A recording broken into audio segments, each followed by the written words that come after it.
నిజామాబాద్ జిల్లా నవ్వీపేట మండలం మిట్టాపూర్ శివార్లో మొండెల్లేని మహిళ మృతదేహం కలకలం రేపుతోంది. బాసర ప్రధాన రహదారి సమీపంలో నగ్నంగా ఉన్న మహిళ డెడ్ బాడీ గుర్తించారు.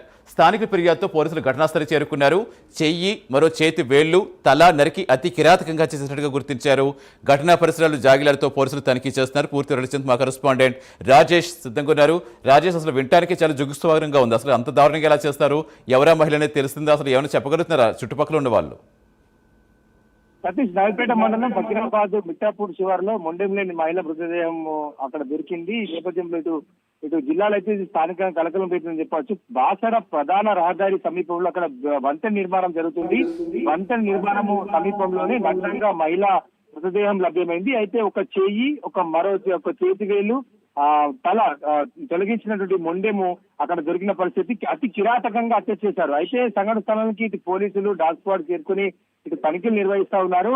అయితే ఇక్కడ మహారాష్ట్ర నవిపేటకు దగ్గర ఉండడంతో మహారాష్ట్రలోనే ఇక మహిళను హత్య చేసి ఇక్కడ తీసుకొచ్చి పడేశారనే కోణంలోనే పోలీసులు దర్యాప్తు చేస్తా ఉన్నారు. ఇప్పటికే జిల్లా సిపి సాయి చైతన్య సంఘటన స్థలం చేరుకొని దర్యాప్తు ముమ్మరం చేశారు. ఇప్పటికే 3 బృందాలను కూడా ఏర్పాటు చేశారు. అయితే డాగ్ స్క్వాడ్ సాయంతో ఎక్కడి నుంచి తీసుకొచ్చారు, ఏ విధంగా వచ్చింది, కారులో తీసుకొచ్చినట్టు ప్రాథమికంగా అయితే సమాచారం అందుతుంది. కారు టైర్ గుర్తులు, దాన్ని బట్టి ఇటు పోలీసులు విచారణ చేపడతా ఉన్నారు. అయితే పోలీస్ స్టేషన్ లకు సంబంధించి మిస్సింగ్ కేసులు ఏమైనా ఉన్నాయా అనే కోణంలో కూడా పోలీసులు దర్యాప్తు చేస్తా ఉన్నారు. అయితే గత నెల రోజుల వ్యవధిలోనే 2 మహిళలు కూడా హత్య గావించబడం నవిపేట మండలంలో కలకలం రేపుతా ఉంది. ఒక పురుషుని నాగిపేటలో ఒక పురుషుని కూడా హత్య చేశారు. నవిపేట మండల కేంద్రంలో ఒక మహిళను కూడా కాల్చి వేసినటువంటి పరిస్థితి. అయితే ఈ నేపథ్యంలో పోలీసులకైతే ఇది సవాల్గా మారిందని చెప్పొచ్చు.